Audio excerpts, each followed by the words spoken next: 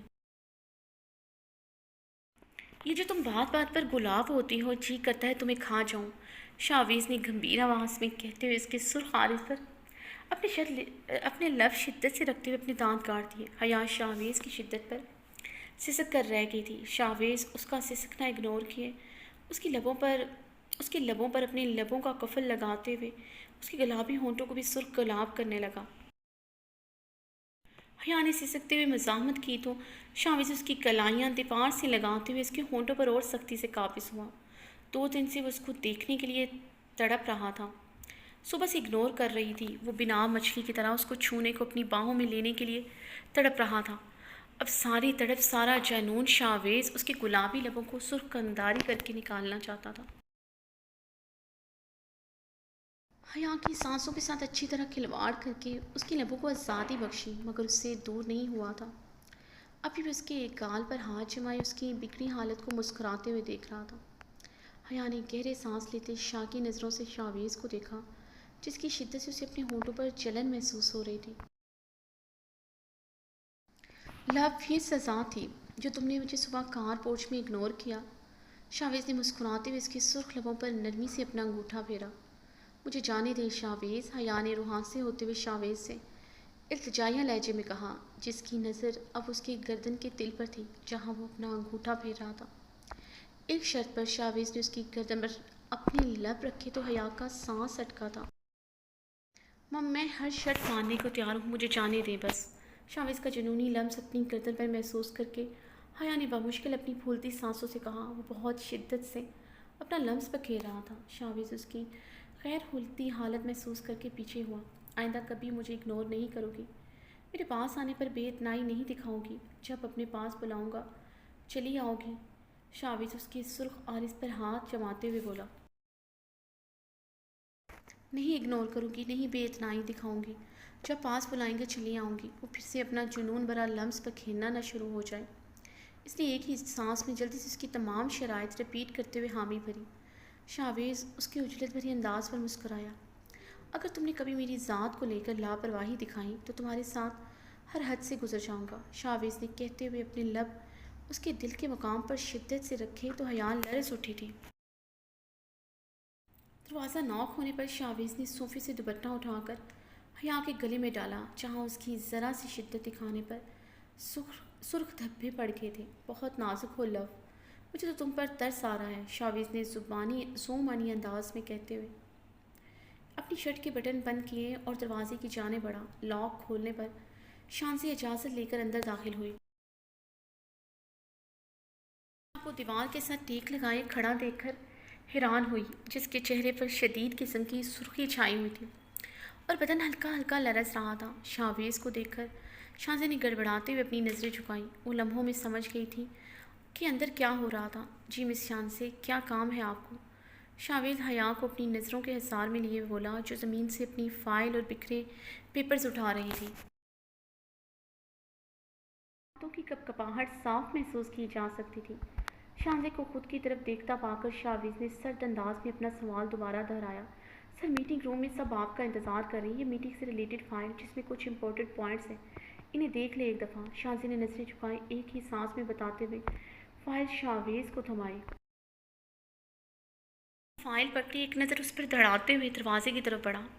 سر، آپ ایسے ہی جائیں گے؟ شانزی کی پکار پر شاویز نے رک کر خشمگین نگاہوں سے اسے گھورا۔ کیا مطلب ایسے ہی جاؤں گا؟ اور کیسے جایا جاتا ہے؟ شاویز نے غصے سے کہا۔